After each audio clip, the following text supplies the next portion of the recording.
Okay, now what I wanted to do was go over this messenger bag and explain to you a little bit more what I was trying to do here. The first bag that we made, our gusset, we made our gusset first. Here's our front and back. And we made our gusset first. Then we walked our pattern to get our front and back. And then we got our front and back. And then we our gusset. We made our front and back, and now here's our bag. Now that's making the gusset first. That's one technique. Let's put that one away. The next technique, same messenger bag. Here's our flap, and as you can see, they are interchangeable. So it's the same messenger bag, but we're going to do it a different way. This time, as you can see, we rounded our front and back because now then we walked from here, from this edge, get it out of the way, from this edge or this corner all the way to our half mark or our half score mark down here. Okay, so we walked from here to here to get our gusset, and so our gusset goes from here to here. Okay, and so we're going to cut two of these to make our gusset, and then that's the two different types of messenger bags we'll have. And now the third one is a T-bottom, and I think that you guys should know how to make a T-bottom tote, and if you don't, I got a great class on it on the site, Howtomakeadesignerhandbag.com. So anyway, I got the T-bottom on the site, and that's really where I'm trying to go, is that if you just change the gussets, you end up with the same messenger bag made in three different ways that end up with three different looks. So that's what I'm trying to do, and the pieces are all interchangeable except for the front and back, and the gussets are the only variation. Okay, and here are the two gussets right here.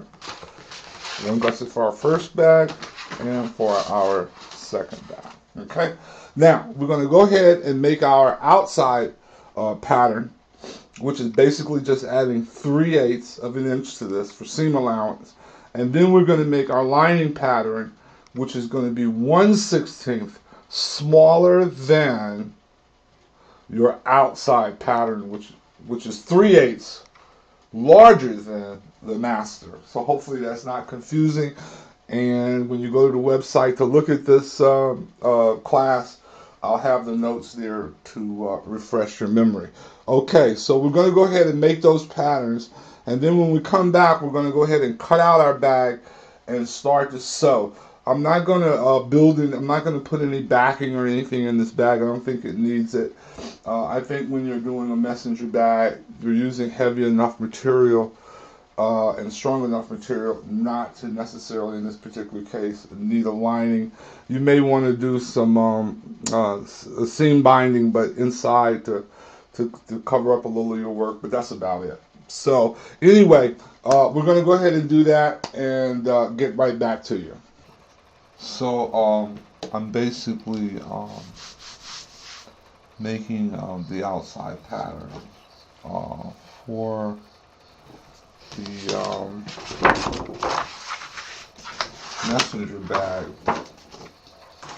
that we're doing, and this is the more complete version. It's the more like the class here that we're doing. Okay, so we got that, and then we want to take the first part of our outside and line up the notches. Okay. And then we're going to go ahead and trace.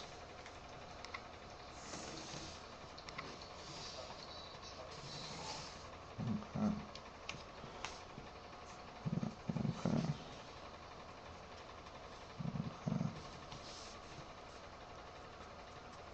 Okay, and all these notches are little areas of placement where things need to line up. And then I'm just going to go ahead and, after I trace, measure over 3/8 of an inch. Down here, 3/8 of an inch. Then we're going to go here, 3/8 of an inch.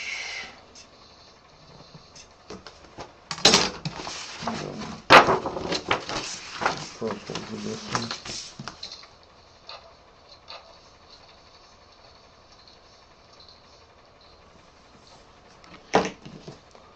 I don't know what the sound. Oh, that moved a little bit on me. I think I got it though. I'm about to fit outside, so I can be a little forgiving on the outside pattern. And this is the pattern that you're going to be cutting your fabric, or whatever your material may be, leather.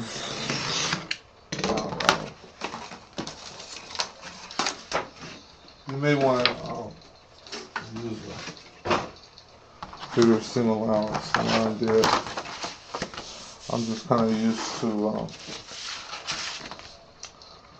3/8 of an inch, so I tend to do all of my pattern is 3/8 of an inch.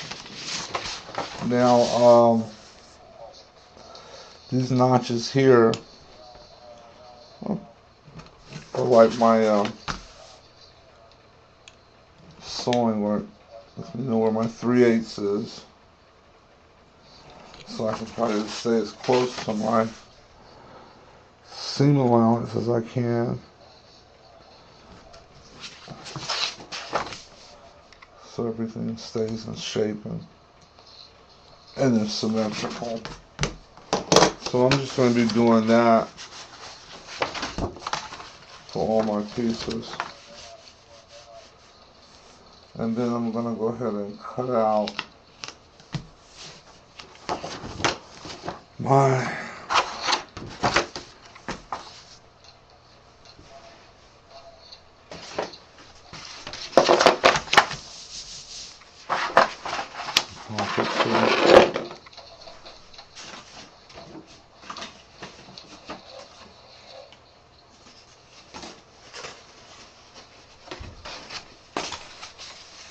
let me get this gusset out of the way.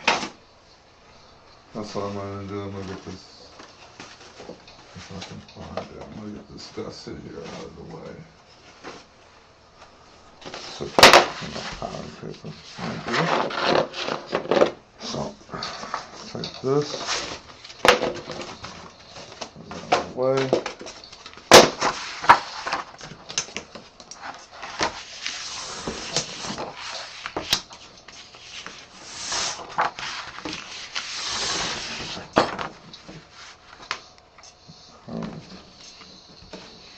And then let's see, we're going to make this gusset outside.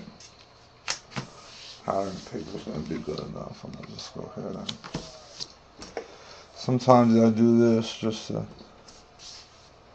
make sure that the pattern paper, that I'm going to score it in the right place so that I don't have to waste my pattern paper.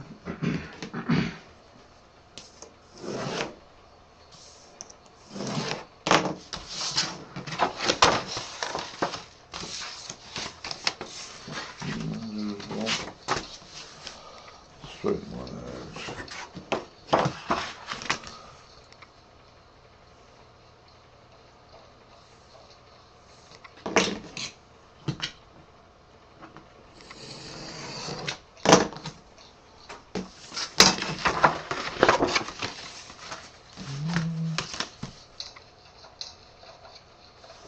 Same way every time.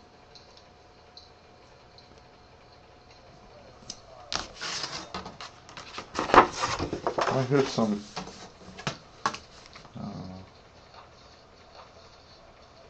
looks like background noise. I don't know what it is. I'll see when I play this back. So anyway.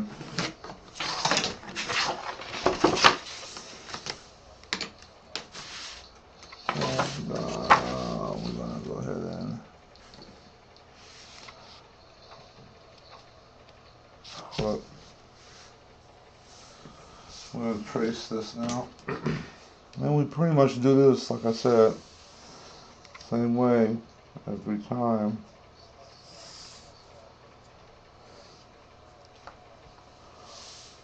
Okay.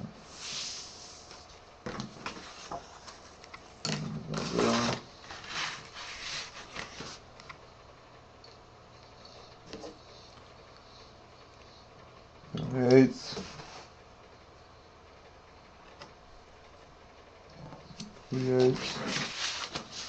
And you continue around.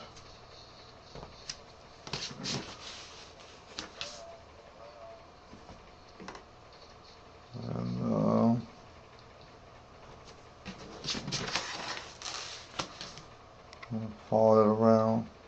After a while, this becomes automatic, and you really kind of won't have to do this like this.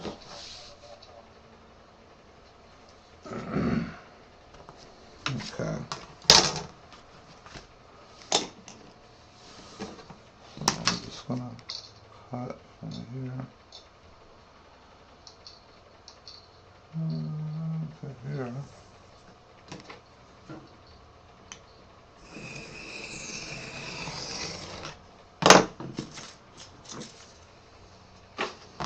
And you know, people, when you're doing your patterns, you do want to have a steel ruler, because these blades are real sharp and they'll slip. It can be a painful experience. So you want to maintain control and keep your fingers out of the way of your knife.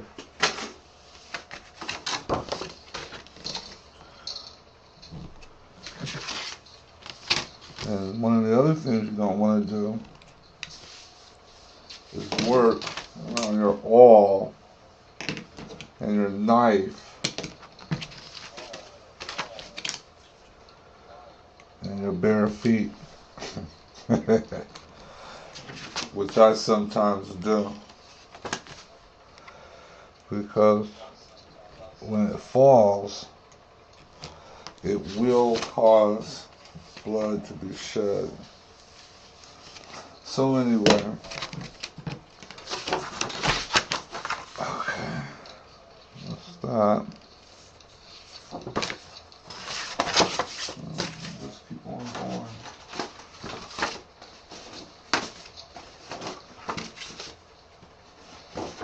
Until I'm finished. So you see, when you're making these patterns, you got to make 3 of everything. One for the lining, one for stays, which is the master,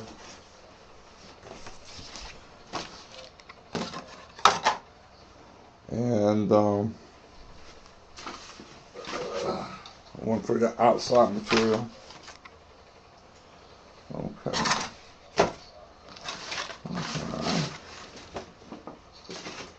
So what else are those pieces to make? We got these to make.